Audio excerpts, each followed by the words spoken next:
ಓಂ ಶ್ರೀ ಗುರುಭ್ಯೋ ನಮಃ. ಫ್ರೆಂಡ್ಸ್, ಎಲ್ಲರಿಗೂ ನಮಸ್ಕಾರ. ಪ್ರೀತಿಯ ವೃಷಭ ರಾಶಿಯವರೇ, ನೀವು ಈಗ ಕೇಳಲಿರುವುದು ಸಾಮಾನ್ಯ ರಾಶಿ ಫಲವಲ್ಲ. ಇದು ನಿಮ್ಮ ಜೀವನದಲ್ಲಿ ಈಗಾಗಲೇ ನಡೆಯುತ್ತಿರುವ ಒಂದು ಗೂಢ ಸತ್ಯದ ಬಹಿರಂಗ. ನೀವು ಶಾಂತ ಸ್ವಭಾವದವರು, ಸಹನೆಯ ಪ್ರತಿರೂಪ. ಆದರೆ ಇತ್ತೀಚೆಗೆ ನಿಮ್ಮ ಮನಸ್ಸಲ್ಲಿ ಏನೋ ಒಂದು ಅಶಾಂತಿ ಮೂಡ್ತಾ ಇದೆಯಾ? ಯಾಕೆ ಕೆಲವು ಕೆಲಸಗಳು ನಿಮ್ಮ ಕೈಯಿಂದ ತಪ್ತಾ ಇವೆ ಅಂತ ನಿಮಗೆ ಅನಿಸ್ತಾ ಇದೆಯಾ? ನೀವು ಎಲ್ಲರಿಗೂ ಒಳ್ಳೆಯದನ್ನೇ ಬಯಸಿದ್ರು ಕೂಡ ಯಾರಿಗೂ ಕೆಡುಕನ್ನು ನೀವು ಬಯಸೋದಿಲ್ಲ. ಆದರೆ ಈ ಜಗತ್ತು ನಿಮ್ಮ ಹೃದಯದ ಶುದ್ಧತೆಯನ್ನು ಅರ್ಥ ಮಾಡ್ಕೊಳ್ತಾ ಇಲ್ಲ. ಇದು ಅದನ್ನೇ ನಿಮ್ಮ ವಿರುದ್ಧ ಬಳಸಿಕೊಳ್ತಾ ಇದೆ. ವೃಷಭ ರಾಶಿಯವರೇ, ನೀವು ಯಾರನ್ನಾದರೂ ತುಂಬ ನಂಬಿದ್ದೀರಿ. ನಿಮ್ಮ ಜೀವನದ ಪ್ರಮುಖ ರಹಸ್ಯಗಳನ್ನು ಹಂಚಿಕೊಂಡಿದ್ದೀರಿ. ಆದರೆ ಈಗ ಅದೇ ನಂಬಿಕೆ ನಿಮ್ಮನ್ನು ನೋಯಿಸ್ತಾ ಇದೆ. ನೀವು ಗಮನಿಸಿದ್ದೀರಾ, ಇತ್ತೀಚೆಗೆ ಕೆಲವರು ನಿಮ್ಮೊಂದಿಗೆ ವಿಚಿತ್ರವಾಗಿ ವರ್ತಿಸಿದ್ದಾರೆ. ಮೊದಲು ಇದ್ದ ಸ್ನೇಹ ಈಗ ಕಾಣ್ತಾ ಇಲ್ಲ. ಮಾತುಗಳಲ್ಲಿ ಏನೋ ಒಂದು ಕಪಟ, ವರ್ತನೆಯಲ್ಲಿ ಏನೋ ಒಂದು ಬದಲಾವಣೆ. ಇದು ಯಾದೃಚ್ಛಿಕವಲ್ಲ, ಇದು ಒಂದು ಸೂಚನೆ. ನಿಮ್ಮ ಸುತ್ತಲೂ ಇರುವ ಪ್ರತಿಯೊಬ್ಬರಿಗೂ ನಿಮ್ಮ ಹಿತೈಷಿಗಳೇ ಅಲ್ಲ. ಕೆಲವರು ನಿಮ್ಮ ಯಶಸ್ಸನ್ನು ನೋಡಿ ಅಸೂಯೆ ಪಡ್ತಿದ್ದಾರೆ. ನಿಮ್ಮ ಪ್ರಗತಿಯನ್ನು ನೋಡಿ ತಡೆಯೋದಕ್ಕೆ ಅವ್ರಿಗೆ ಪ್ರಯತ್ನ ಮಾಡ್ತಿದ್ದಾರೆ. ನಿಮ್ಮ ಮುಂದೆ ನಗುವವರು, ನಿಮ್ಮ ಹಿಂದೆ ಮಾತಾಡುವವರು, ಇವರು ಈಗ ನಿಮ್ಮ ಜೀವನದಲ್ಲಿ ಹೆಚ್ಚು ಆಗಿದ್ದಾರೆ ಅಲ್ವಾ? ಚಾಣಕ್ಯನ ನೀತಿ ಹೇಳುತ್ತೆ, ನಿಮ್ಮ ಮೇಲೆ ಅತಿಯಾಗಿ ಪ್ರೀತಿ ತೋರಿಸುವವನು ಯಾವಾಗಲೂ ನಂಬಿಕೆಗೆ ಅರ್ಹ ಆಗಿರೋದಿಲ್ಲ. ಈ ಮಾತು ಈಗ ನಿಮ್ಮ ಜೀವನದಲ್ಲಿ ಸತ್ಯ ಆಗ್ತಾ ಇದೆ. ವೃಷಭ ರಾಶಿಯವರೇ, ನಿಮ್ಮ ದೊಡ್ಡ ಗುಣವೇ ನಿಮ್ಮ ದುರ್ಬಲತೆ ಆಗ್ತಾ ಇದೆ. ನೀವು ಯಾರನ್ನಾದರೂ ಒಮ್ಮೆ ನಂಬಿದರೆ ಸಂಪೂರ್ಣವಾಗಿ ನಂಬ್ತೀರಾ.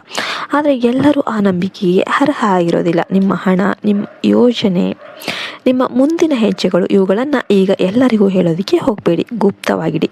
ಇಲ್ಲವಾದರೆ ನಿಮ್ಮ ಮೇಲೆ ಕೆಟ್ಟ ದೃಷ್ಟಿ ಬೀಳಬಹುದು. ಗುರೂಜಿಯ ಸಂದೇಶ ತುಂಬ ಸ್ಪಷ್ಟವಾಗಿದೆ. ನಿಮ್ಮ ಜೀವನದಲ್ಲಿ ಈಗ 3 ಜನ ಪ್ರಮುಖ ಪರಿಣಾಮ ಬೀರ್ತಾ ಇದ್ದಾರೆ. ಮೊದಲ ವ್ಯಕ್ತಿ ನಿಮ್ಮ ಸಂಬಂಧಿಕ. ಈ ವ್ಯಕ್ತಿ ನಿಮ್ಮ ಹತ್ತಿರದಲ್ಲೇ ಇರ್ತಾನೆ, ನಿಮ್ಮ ಮನೆಗೆ ಬರ್ತಾನೆ, ನಿಮ್ಮ ಬಗ್ಗೆ ಎಲ್ಲ ವಿಚಾರಗಳನ್ನು ತಿಳಿದುಕೊಳ್ಳೋದಕ್ಕೆ ಪ್ರಯತ್ನ ಮಾಡ್ತಾ ಇರ್ತಾನೆ. ಆದರೆ ಅವನ ಉದ್ದೇಶ ಶುದ್ಧವಲ್ಲ. ಅವನು ನಿಮ್ಮ ವಿಶ್ವಾಸವನ್ನು ಗಳಿಸಿ ನಂತರ ಅದನ್ನೇ ನಿಮ್ಮ ವಿರುದ್ಧ ಬಳಸಬಹುದು. ಎರಡನೇ ವ್ಯಕ್ತಿ ನಿಮ್ಮ ಸ್ನೇಹಿತ. ನೀವು ಅವನೊಂದಿಗೆ ಅನೇಕ ವರ್ಷಗಳ ಸ್ನೇಹವನ್ನು ಹಂಚಿಕೊಂಡಿದ್ದೀರಿ. ಆದರೆ ಇತ್ತೀಚೆಗೆ ಅವನ ವರ್ತನೆ ಬದಲಾಗಿದೆ. ಅವನಿಗೆ ನಿಮ್ಮ ಯಶಸ್ಸು ಸಹಿಸೋದಕ್ಕೆ ಆಗೋದಿಲ್ಲ. ಅವನು ನಿಮ್ಮ ಮುಂದೆ ನಗ್ತಾನೆ, ಆದರೆ ಒಳಗೆ ಅಸೂಯೆ ತುಂಬಿಕೊಂಡಿದ್ದಾನೆ. ಮೂರನೇ ವ್ಯಕ್ತಿ ಒಬ್ಬ ಮಹಿಳೆ.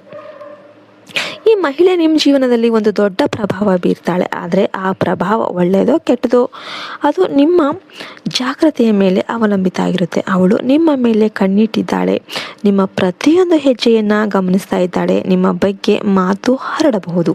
ವೃಷಭ ರಾಶಿಯವರೇ, ಈಗ ನೀವು ಎಚ್ಚರವಾಗಿರಬೇಕಾಗುತ್ತೆ. ನಿಮ್ಮ ಸುತ್ತಲಿನ ಜನರನ್ನು ಸರಿಯಾಗಿ ಗುರುತಿಸಬೇಕು.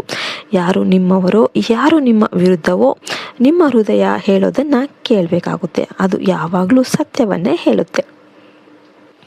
ಇತ್ತೀಚೆಗೆ ನೀವು ಅನುಭವಿಸುತ್ತಿರುವ ಅಡಚಣೆಗಳು, ನಿಮ್ಮ ಮನಸ್ಸಿನ ಗೊಂದಲ, ಇವುಗಳು ಯಾದೃಚ್ಛಿಕವಲ್ಲ. ಇವು ನಿಮ್ಮ ಜೀವನದಲ್ಲಿ ಬರುವ ದೊಡ್ಡ ಬದಲಾವಣೆಯ ಸೂಚನೆಗಳು. ನೀವು ಈ ಸಮಯವನ್ನು ಸರಿಯಾಗಿ ಬಳಸಿಕೊಂಡ್ರೆ ನಿಮ್ಮ ಜೀವನದಲ್ಲಿ ಅಪಾರ ಯಶಸ್ಸು ನಿಮ್ಮನ್ನು ಕಾಯುತ್ತೆ. ಆದರೆ ಒಂದು ತಪ್ಪು ನಿರ್ಧಾರ ನಿಮ್ಮನ್ನು ಹಿಂದೆ ಮಾಡಬಹುದು. ಅವಶ್ಯಕವಿಲ್ಲದ ಸಂಬಂಧಗಳನ್ನು ಬಿಡಿ. ನಿಮ್ಮ ಶಕ್ತಿಯನ್ನು ಉಳಿಸಿ. ನಿಮ್ಮ ಗುರಿಯ ಕಡೆ ಗಮನ ಹರಿಸಿ. ನೀವು ಶಾಂತವಾಗಿದ್ದರೂ ನಿಮ್ಮೊಳಗೆ ಅಪಾರ ಶಕ್ತಿ ಇದೆ. ಅದನ್ನು ಯಾರಿಗೂ ತೋರಿಸ್ಬೇಕು ಅಂತ ಏನಿಲ್ಲ. ಸರಿಯಾದ ಸಮಯದಲ್ಲಿ ಅದು ಸ್ವತಃ ಹೊರಬರುತ್ತೆ. ವೃಷಭ ರಾಶಿಯವರೇ, ನೀವು ನಿಧಾನವಾಗಿ ಸಾಗುವವರು. ಆದರೆ ನೀವು ತಲುಪುವ ಗುರಿ ಮಾತ್ರ ದೊಡ್ಡದು. ಈ ಸಮಯ ಒಂದು ಪರೀಕ್ಷೆ. ಆದರೆ ನೀವು ಅದನ್ನು ಬಯಸಿದರೆ, ಜಯ ಮಾಡಿದರೆ, ಆದರೆ ಜೀವನದಲ್ಲಿ ಹೊಸ ಅಧ್ಯಾಯ ಅನ್ನೋದು ಆರಂಭವಾಗುತ್ತೆ. ಯಾವಾಗಲೂ ಜಾಗ್ರತೆ ಇರಿ. ಮೌನ, ವಿವೇಕ, ಇದೇ ನಿಮ್ಮ ಶಕ್ತಿಯಾಗಿರುತ್ತೆ. ವೃಷಭ ರಾಶಿಯವರೇ, ನಿಮ್ಮ ಭಾಗ್ಯ ಅನ್ನೋದು ಈಗ ಬದಲಾಗ್ತಾ ಇದೆ. ನಿಮಗೆ ವಿಡಿಯೋ ಇಷ್ಟ ಆಯಿತು ಅಂದರೆ ವಿಡಿಯೋಗೆ ಒಂದು ಲೈಕ್ ಕೊಟ್ಟು ಜೈ ಹನುಮತೆ ಅಂತ ಕಮೆಂಟ್ ಮಾಡಿ. ಜೈ ಹಿಂದ್, ಜೈ ಭಾರತ್ ಮಾತೆ. ಹರಿ ಓಂ ತತ್ಸತ್. ಸರ್ವೇ ಜನೋ ಸುಖಿನೋ ಭವಂತು.